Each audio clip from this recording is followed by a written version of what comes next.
Disgrasya naman po ang inabot ng isang SUV na nagpumilit mag-overtake sa truck at tricycle sa Cavite.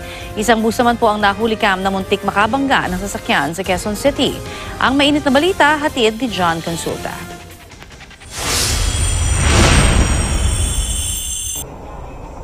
Tinatahak ng sasakyang itong may kuha ng dashcam ang bahagi ng Commonwealth Avenue sa Quezon City nang biglang Bibi! lumipat sa inner lane ng kalsada ang isang bus. Muntik nang masagi ang sasakyan na nakapreno agad. Kinumprontan niya ang driver ng bus pero parang wala lang daw itong reaksyon. Hindi na nakuha ng pahayag ang driver ng bus.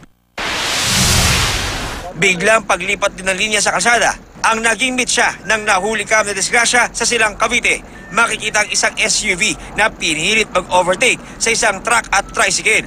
Dahil alanganin, tumama ang SUV sa gilid ng truck. Nabangga ng SUV pati ang nasa unahang tricycle. Bumaliktad pa ito sa lakas ng impact.